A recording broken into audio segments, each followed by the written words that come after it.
Hello, and thanks for tuning in to another episode of The Director's Cut, brought to you by the Directors Guild of America, featuring today's top directors sharing behind-the-scenes stories of their latest films and insights into the craft of directing. Please take a second to subscribe to our podcast on iTunes or wherever you get your podcasts.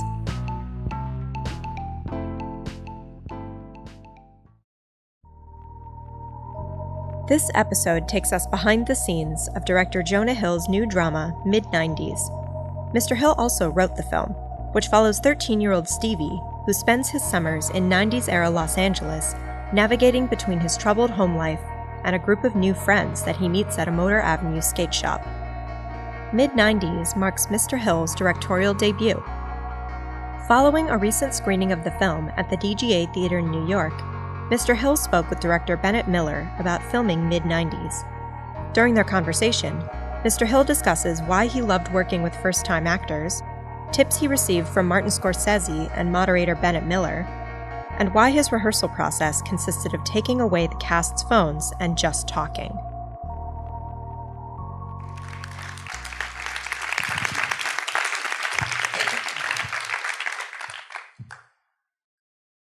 Jonah.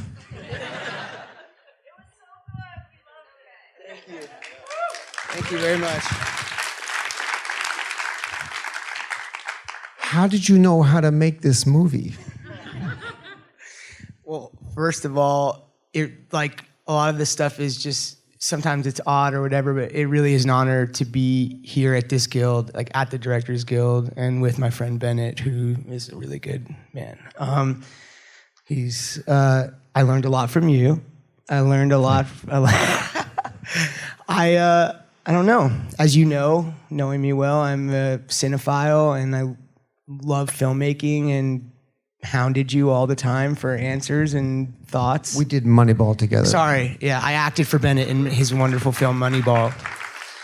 And the great benefit, I sort of fell into a surprise 15-year acting career, and I love it. And I got to work with almost all of my heroes, yourself and Martin Scorsese and the Coen brothers. And honestly, it was like an entrance to Harvard for film, It was like a master class in film. And if you want to, people are generous with information. Like, we'd go to lunches and I'd pay, and you'd give me a lot, and I'd hound you for information. And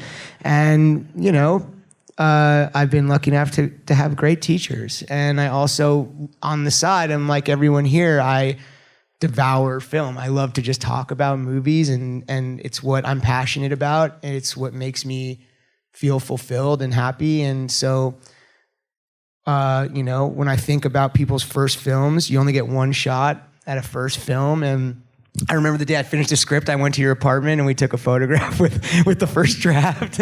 I was like, I should find that picture. It's a funny picture.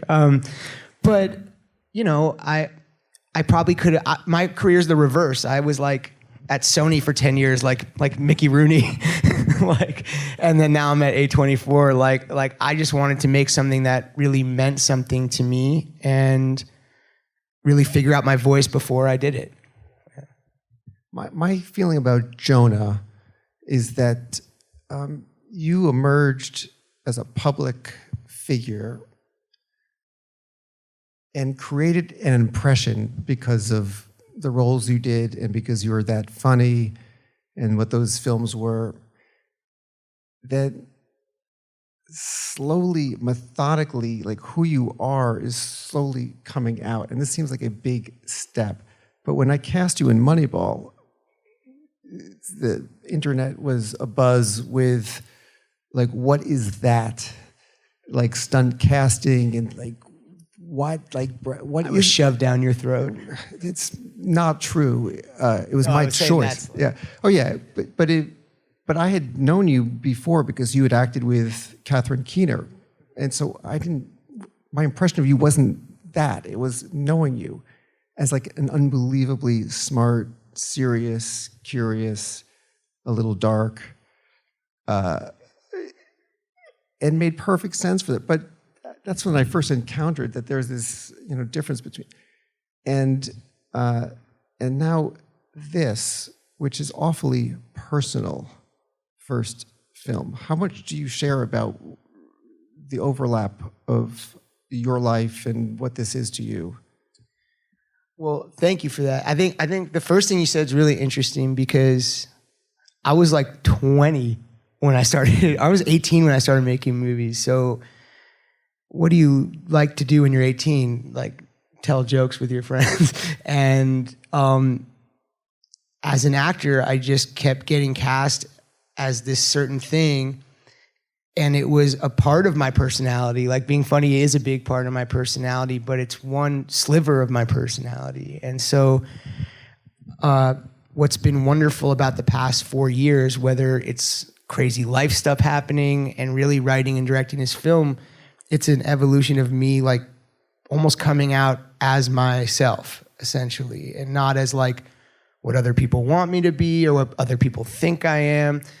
I want to just be myself. And this movie is my heart, and it's how I feel, and it's how I see the world and saw the world growing up. And honestly, it just feels really good to like not be anybody but myself. It's just a nice feeling.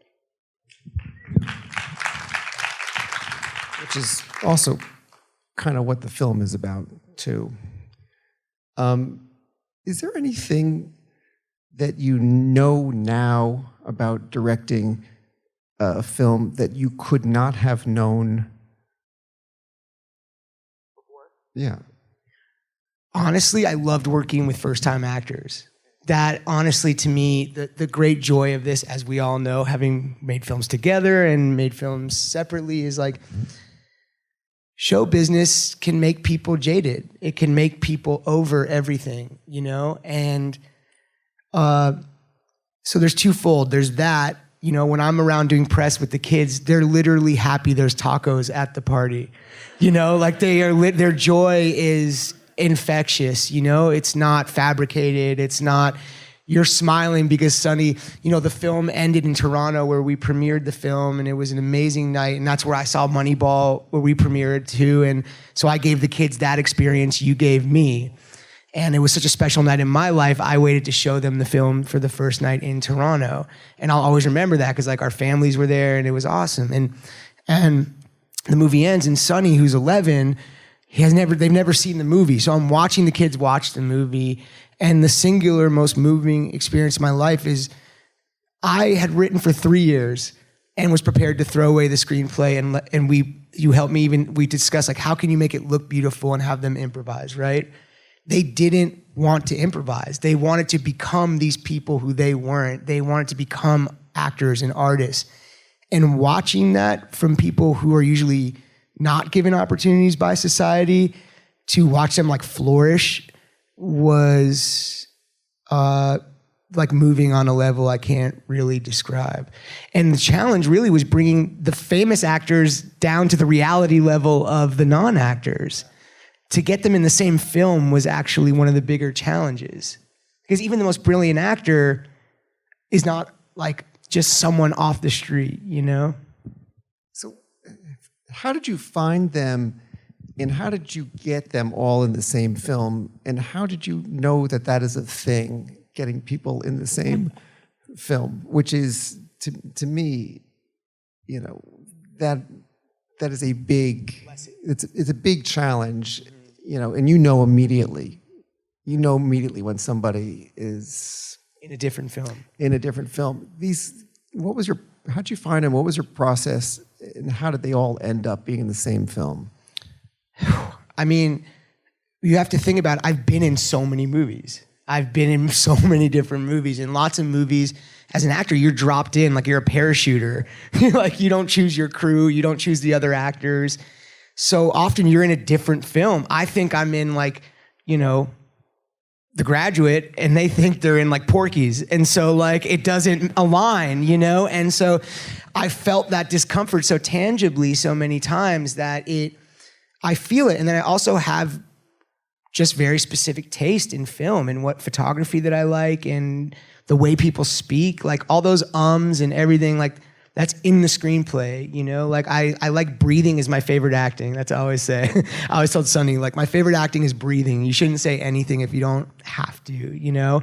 And you taught me something about, like, the voodoo, right? You used the term voodoo one time when we were at dinner, and I really liked that, of, like, maybe you don't remember, but it was just, like, the vibe of everything.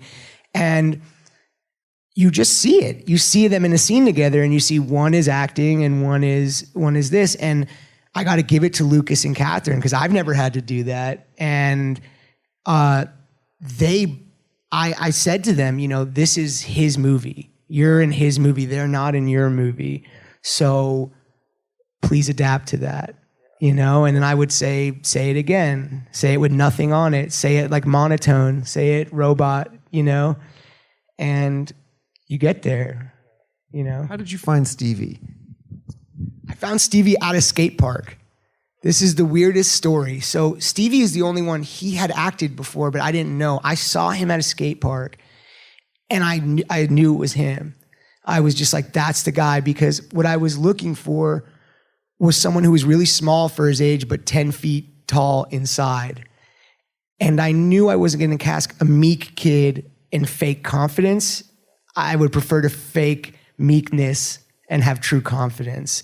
And Sonny is literally, you meet him and he's like, what's up? How's it going, man? He like did not give a shit about meeting me, does not care about me at all or my film stuff.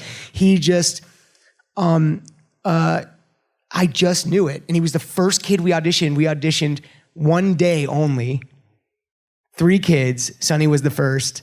And I knew, I mean, it was a wrap by the time his audition was done. He did the scene, maybe my second favorite scene in the film, with him yelling at his mother in the car. And it just shut everybody in the room up. Like, it wasn't a kid acting mad at his mom. It was violent and sad and uncomfortable. And I was like, this person's a freak. And the least amount of time I had to put in was with Sonny. He is a special person. He's 11 when we shot that. I'm 34 and have never had to strap a movie to my back like that and walk across the field, you know? I don't know how much time we have, but I know we want to take some questions from the audience. Is that Amy Heckerling? Oh my God. What is that? Thank you. This is cool. Well, not like deliberately or literally. She asked what happens to them next. And to me, this is the moment that they all start to fracture. You know, that's like the snapshot. The last shot you see is the last time things are truly that close again for everybody. Oh, it's not as literal as that. It's just, what are you, the story police, Amy? You made Fast Times for sakes. Can't you just talk about the film? What happened to Spicoli 3 years after? Are you gonna tell me?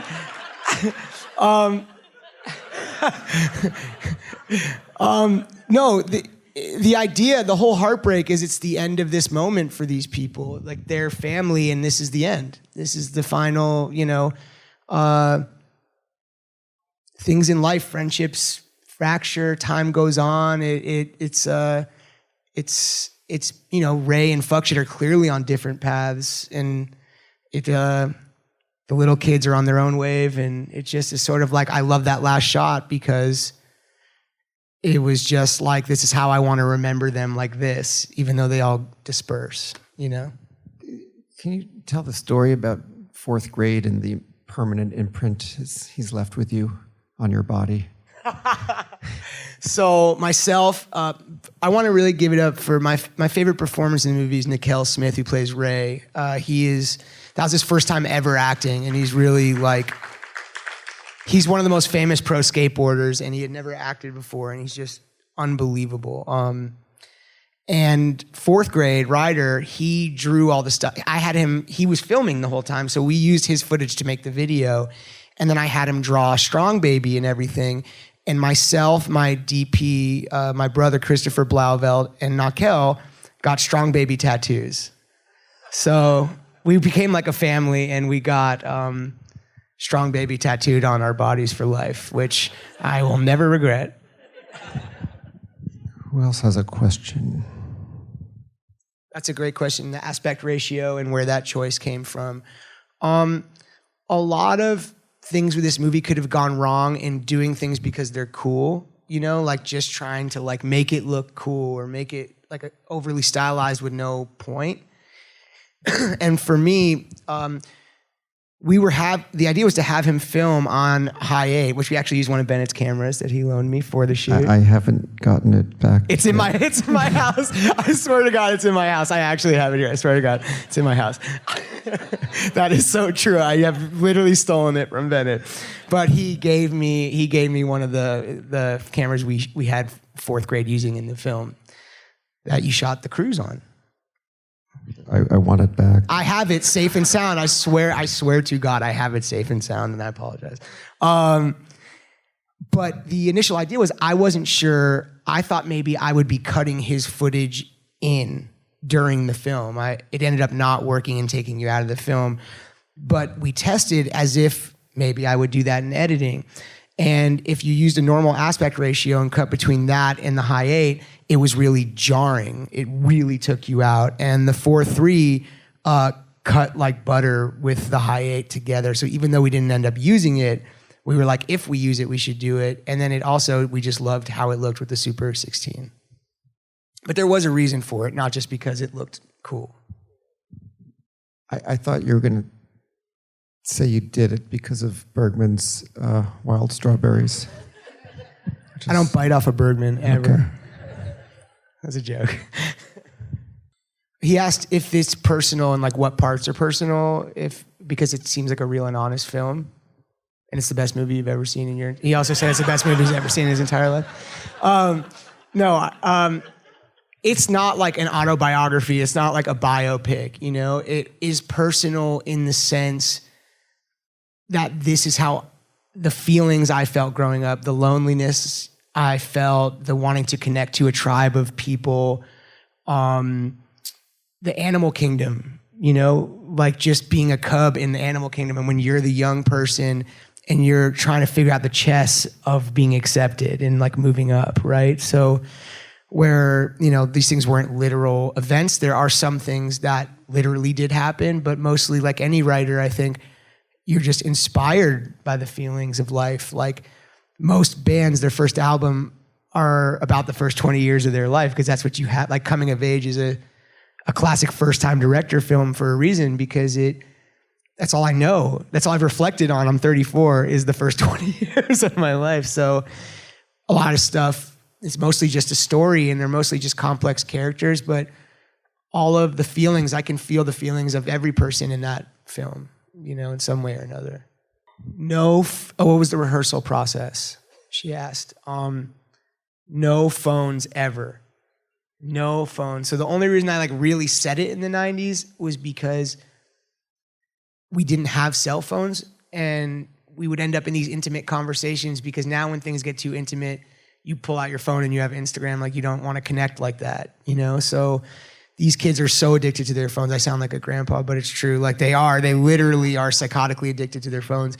And I would take all their phones away and we would mostly just talk for the first like couple weeks. Like I didn't want them to like get too tripped up on what it was. And I really did learn, not to embarrass you, but I did learn this from you, is a lot of times we would talk about other stuff and I didn't realize you were talking to me about like the movie till way later, you know? And like upon reflection of our experience, I'd go like, wow, Bennett was like actually talking to me about this scene or my character, but I didn't realize it. I thought I was just talking to my director. And so I definitely... I don't make social conversation. Everything we've ever shared has been strictly business.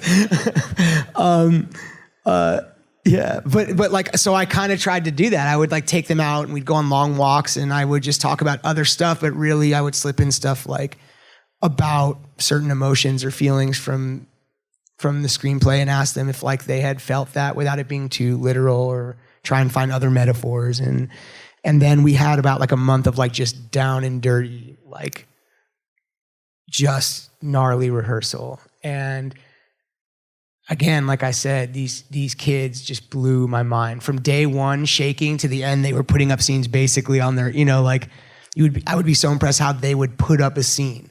Like I'd walk to set after setting up the shot, or I'd go to the trailers and they'd be running the scene and I'd see their own take on running the scene before I ever got to it with them. And it just blew my mind. Thanks.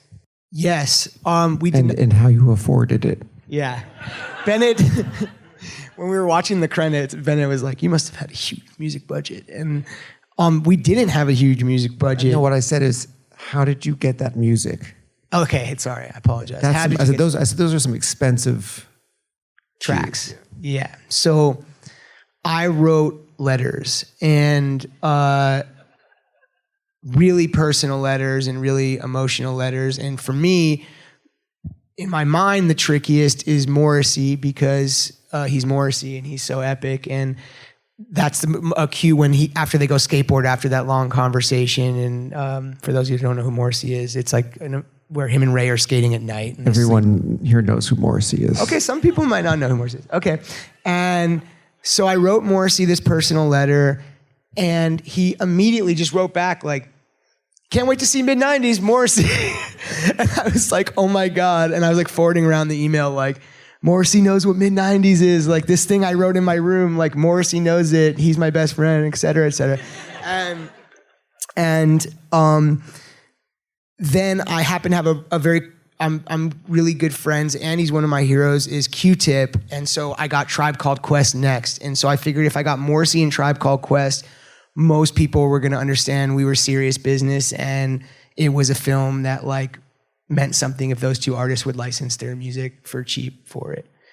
And the only one I can't believe we got still is Nirvana from the Unplugged album. They've never had an unplugged song in a film, and that was the first song. When I say it's personal, it's not like that stuff literally happened, but like that's the first song I learned on guitar.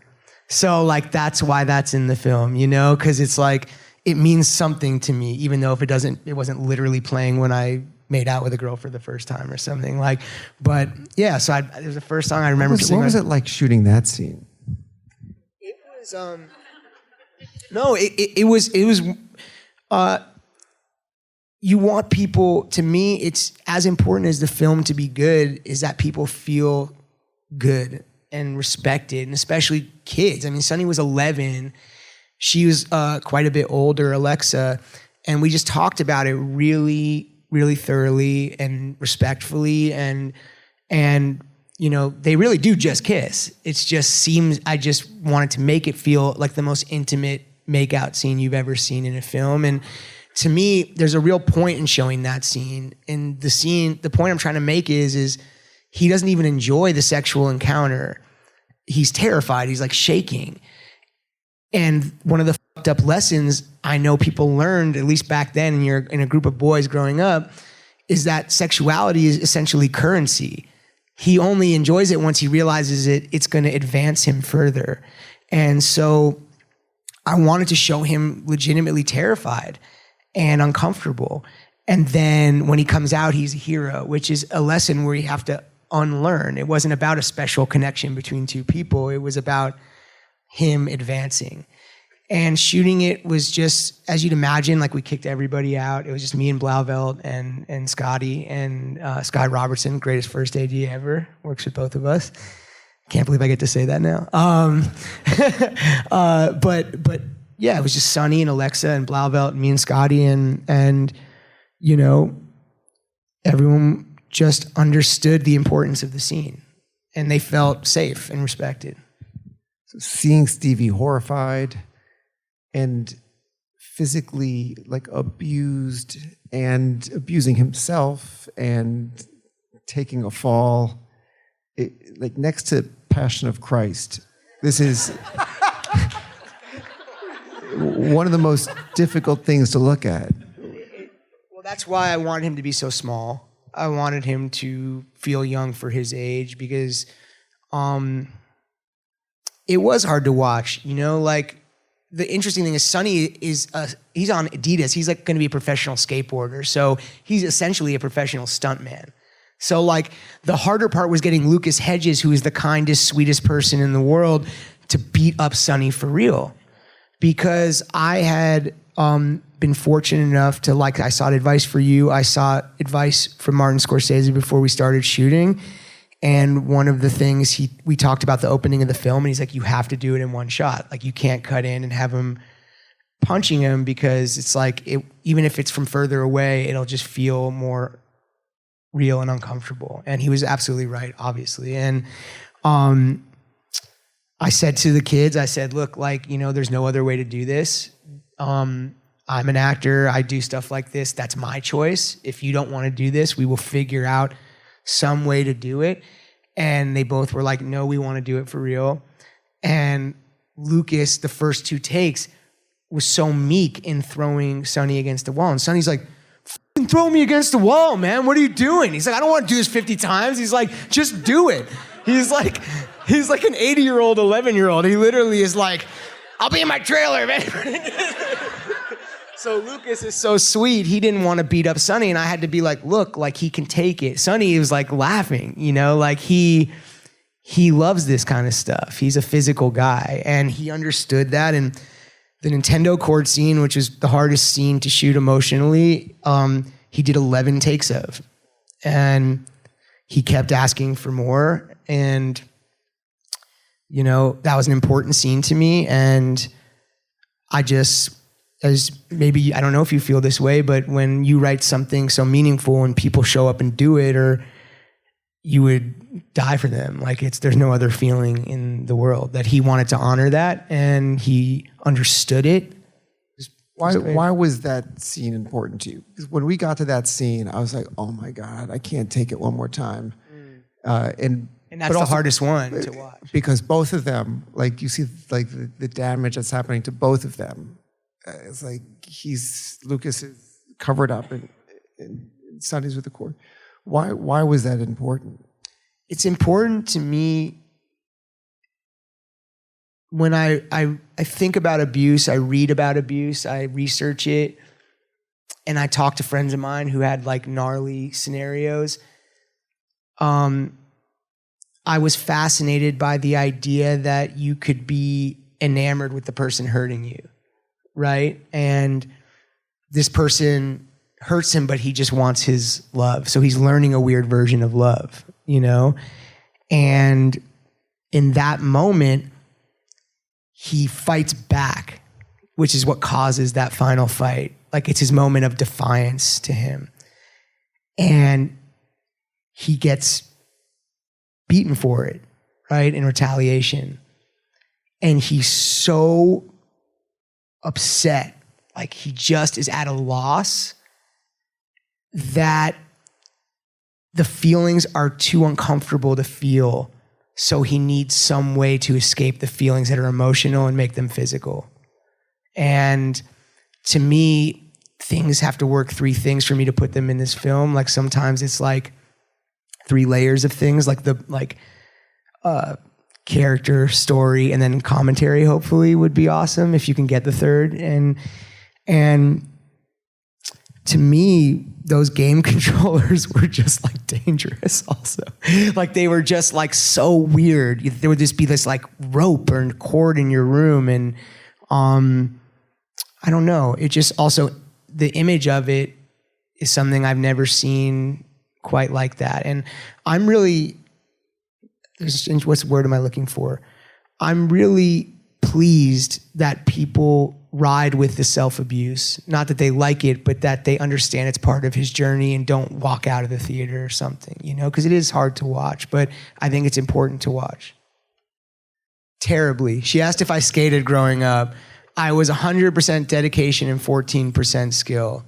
But I hung out and worked at that skate shop for 4 years. Not that one, but a skate shop in Los Angeles in the mid-90s. And I was terrible at it, but what I loved about it is it shapes your lens that you see life through, like the anti-ness of it. What draws Stevie in is so simple. They see how they talk to an adult. They seem close, and then when the adult tries to challenge them, they speak down to the adult. And that is captivating. That's either for you or it's not when you're a young person, And then it gives you taste in film, it gives you taste in clothes, it gives you taste in Big Brother was a magazine that a friend of ours worked on, and it was like the sense of humor was so subversive. Like it shapes you in a way. And I think a lot of cool artists like Spike Jonze and different people come from skating because it is this really individual thing that everyone's an individual that forms a group. And it's special. And I wanted people to look at them and maybe think differently when you drive by some skateboarders on the street and think about maybe like these kinds of people, you know? That's very sweet. So if somebody has like a really, really, really good question, we have time for one more, so don't blow it, okay? Go ahead. If they let me. I mean, the reward would be to be in the process again. Like, it was the most joyous, fulfilling, wonderful experience in my life. I've wanted to be a filmmaker my whole life, and if I get any sort... Oh, thank you. If I get any sort of reward, it's to get to do it again. That's it. Yeah. Thank you. Thank you. And thanks to my friend Bennett for doing this. And Amy Heckerling. Spicole. Thanks for listening to another DGA Q&A. If you'd like to hear more, you can find past episodes of The Director's Cut wherever you listen to podcasts. We'll have a lot more for you in the coming weeks as awards season approaches, including Q&As from Allison Chernick, Paul Greengrass, and George Tillman Jr., so be sure to subscribe so you don't miss an episode. If you're enjoying the podcast, please take a moment to rate and review us on iTunes. We'd love to hear your feedback, and you can help fellow cinephiles find the show. Thanks again for listening, and we'll see you next time. This podcast is produced by the Directors Guild of America. Music is by Dan Wally.